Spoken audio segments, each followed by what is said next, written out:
آپ لوگوں کے بیچ آنے کا، اور یہ جو کام شروع ہے تعلیمی جرگے کا، اس میں آپ لوگوں کا ساتھ شانہ بشانہ کھڑے ہونے کا۔ پہلے بھی میرا ادھر آنا ہوا ہے اور کئی لوگوں کے ساتھ تو بڑا گہرا تعلق بنا، اور اس سیاسی سفر میں میرے ساتھ چلے، اور کئی لوگوں کے ساتھ شناسائی ہے، اور میرے خیال میں باقی جتنے بھی ہیں وہ جان پہچان تو ہے ہی ہے۔ داریل میرے لیے دوسرا گھر ہے۔ جب میں نے سیاسی سرگرمیاں دیمر اسٹور ریجن کی میں نے سنبھالی تھی تو میرا جو پہلا وزٹ تھا وہ داریل میں تھا۔ تو یہ اور میں رات کو جب میں نے ادھر اسٹے کیا، اور جو محبت اور جو مہمان نوازی داریل کے لوگوں سے مجھے ملی، میں نہیں سمجھتا گلگت بلتستان میں کہیں اتنی محبت نہیں۔ اور میں ضرور کہوں گا کہ فورس کمانڈر صاحب جب زندگی میں موقع ملے، ایک رات ادھر ان لوگوں کے بیچ میں اگر اللہ آپ کو موقع دے، آپ کو پتہ چلے گا کہ یہ کتنے مہمان نواز اور محبت والے لوگ ہیں۔ تو میں بالخصوص یہاں پہ جو نوجوان اور جو بچے ادھر پڑھنے والے ہیں اور جو حاضرین ہیں، ایک جو پاکستان جو بنا ہے اور یہ جو فلسفہ ہے، یہ میں بتانا چاہوں گا ایک دفعہ پھر۔ اور بالخصوص پرائم منسٹر صاحب کا جو ریاست مدینہ کا جو ویژن ہے، وہ بار بار تقریر میں کہتے ہیں کہ ریاست مدینہ، ریاست مدینہ وہ کیوں کہتے ہیں اور پاکستان کا تعلق کیا ہے ریاست مدینہ کے ساتھ؟ ریاست مدینہ بنی جب سرکار دو عالم صلی اللہ علیہ وآلہ وسلم نے ہجرت کی۔ پاکستان بنا جب مسلمانوں نے ہجرت کی۔ جو مسلمان اس وقت تھے، صحابہ کرام تھے، سرکار دو عالم صلی اللہ علیہ وسلم کی سربراہی میں جو ہجرت ہوئی تھی، ان کے جو دشمن تھے، جن کے ظلم و ستم سے وہ تنگ ہوئے تھے، وہ تھے مشرکین۔ اور جو پاکستان بنا، جو مسلمانوں نے ہجرت کی، تو وہ جن کے ظلم و ستم سے جو تنگ تھے وہ بھی مشرکین تھے۔ اور جو مدینہ بنا اور مدینے کا نام مدینہ پڑا، اور مدینہ منورہ ہم کہتے ہیں، تو اس کا جو ترجمہ ہے، مدینہ شہر کو کہتے ہیں، منورہ روشن شہر۔ اور جب پاکستان بنا، پاکستان جو نام جو اس ملک کو ملا، تو پاکستان کا بھی مطلب جو پاک ہو گئی، اور ستان جگہ، پاکستان پاک جگہ، تو یہ نام بھی نام پہ ملا۔ پھر ہم پہلی جنگ ہوئی مدینہ منورہ میں، غزوہ بدر، قلیل صحابہ کرام، چند تلواریں، کچھ ڈنڈے، کچھ گھوڑے، 313 کی تعداد، بھروسہ ان کو اللہ اور اللہ کے حبیب پہ، اور 1000 کفار سے جن کے پاس ہتھیار بھی تھے، گھوڑے بھی تھے، تلواریں بھی تھیں، ان سے جا کے جنگ کی اور فتح یاب ہوئے۔ 1948 پاکستان کی پہلی جنگ، پاکستان کی اپنی پوری فوج بھی اس وقت نہیں بنی تھی، شہریوں نے جنگ لڑی، ڈنڈوں سے، پتھروں سے کشمیر کو آزاد کیا۔ اور یہی 1948 کا سال تھا جب گلگت بلتستان میں ہمارے آباء و اجداد نے بھی جب سنا کہ ہاں ایک خطہ بن رہا ہے کلمے کے نام پہ، کہ پاکستان کا مطلب کیا؟ لا الہ الا اللہ۔ تو ادھر بھی تحریک چلی، اسی تحریک کی سپورٹ میں، انہی مسلمانوں کے ساتھ شامل ہونے کے لیے کہ ایک خطہ ملے گا جہاں پہ مسلمان اپنی آزادی سے، اپنے مرضی سے زندگی گزاریں گے، اپنی ریاست بنائیں گے، اپنی حکومت قائم کریں گے۔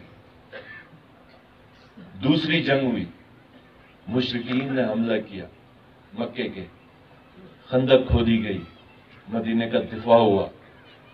پاکستان کی دوسری جنگ ہوئی، 6 ستمبر کو حملہ ہوا، اور پاکستان کی افواج نے اور ایئر فورس نے دفاع کیا۔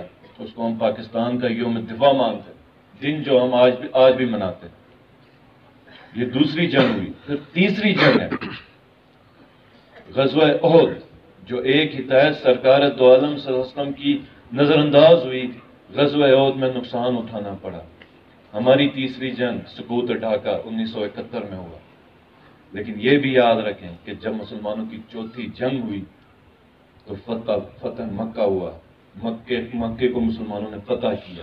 اور یہ بھی یاد رکھیں کہ یہ میرا ایمان ہے کہ انشاءاللہ تعالی جب چوتھی جنگ ہوگی دہلی میں پاکستان کا پسند لہرا جائے گا.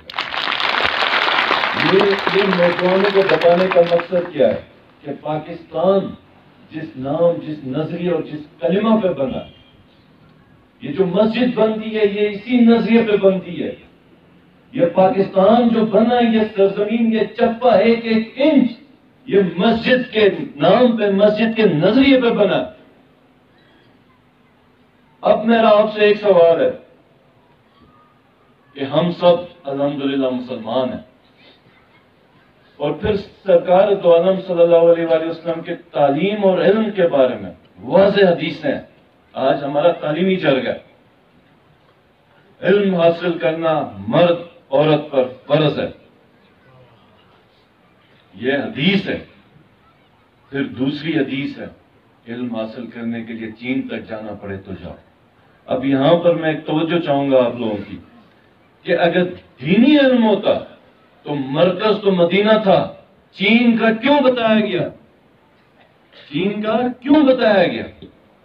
تو علم سب سے افضل علم قرآن پڑھنا پڑھانا، اس کے بعد طب، اس کے بعد ہر وہ علم جو اللہ نے تخلیق کی ہے، جیسے ایٹم ہے، سائنس ہے، یا اور کوئی چیز علم خالق اللہ، دریافت جو جستجو کرے گا. قرآن میں ہے کہ یہ کائنات اللہ نے بنائی ہے، اس میں نشانیاں غور کرنے والوں کے لیے. تو جو غور کرے گا، جو جستجو کرے گا، جو اس علم کے رستے کو حاصل کرنے کے لیے، اللہ پھر اس کو علم عطا کر دے گا.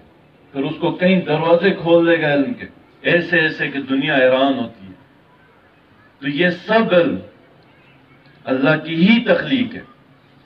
اور ایک اور حدیث ہے کہ جہاں پر بھی علم ملے، علم کی کوئی بات ملے، مومن کی کھوئی ہوئی میراث سمجھ کے اس کو حاصل کرو. تو اب میرا آپ لوگوں سے ایک سوال ہے کہ جب آج مجھے بتایا ادھر کہ کتنے سو سال پہلے جب بدھ رہتے تھے تو یہاں پہ یونیورسٹی تھی، علم کا گہوارہ تھا. آج ہم مسلمان ہیں، اس نبی کے پیروکار ہیں جس پہ پہلی وحی آتی ہے کہ اقرا، پڑھ، پھر حدیثیں ہیں. اور آج ہماری پرسنٹیج سب سے نیچے کیوں، سب سے پیچھے کیوں ہیں ہم؟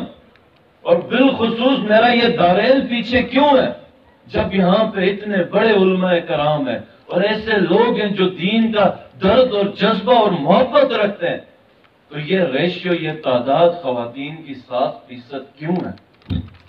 یہ 23% بچوں کی تعداد کیوں ہے؟ یہ تو گلگت بلتستان میں بھی سب سے کم ہے. میں آپ لوگوں کا بھائی ہوں، میں آپ لوگوں کا بیٹا ہوں، میں آپ لوگوں کا بازو، اور میں یہاں پہ تعلیم کے لیے کام کرنا چاہتا ہوں. میں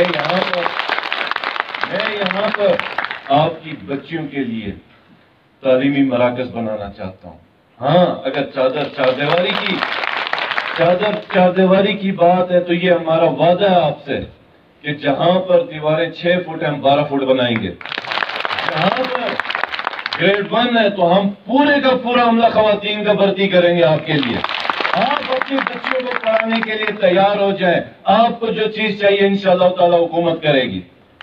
آپ اگر تعلیم پہ توجہ دیں گے تو پھر ہم آپ کی پڑھی لکھی بچیوں کو LHV میں ٹرین کریں گے، دایاب میں ٹرین کریں گے، اور انشاءاللہ تعالی وقت آئے گا کہ ڈاکٹرز آپ کی بچیاں بنیں گی جو آپ کی خدمت کریں گی، جو پھر آپ کے بچے پڑھیں گے. اور یہاں پھر وہی دور آئے گا کہ جو ہم سمجھتے ہیں کہ جس کے لیے ہمارے آباء و اجداد نے یہ ملک بنایا کہ نہ صرف علم میں ہم کمال حاصل کریں بلکہ دنیا کو بھی سکھائیں کہ ہاں یہ تخلیق میرے رب کی تھی. تو میں حاضر ہوں. آپ نے جو ادھر کیا کہتے ہیں سپاس نامے میں جو بھی پیش کیا میں اس سے بڑھ کے کرنا چاہتا ہوں. اور میں یہ کمشنر صاحب کو کہوں گا کہ یہ سپاس نامہ مجھے آفس میں بھی پہنچائے انشاءاللہ تعالی. جتنی اس پہلی ADP سے ہی ہم سٹارٹ کریں گے اور جتنا اس کام کو ہم آگے لے کے جا سکتے ہیں. آپ کے فرنیچرز ہیں، آپ کے لیبس ہیں، آپ کے سکولز کی اپگریڈیشنز ہیں. اور PC4 یہ ہمارا پورا گلگت بلتستان کا ایشو ہے کہ انفراسٹرکچر کھڑا کیا گیا ہے اور وہاں پر جو عملہ ہے، جو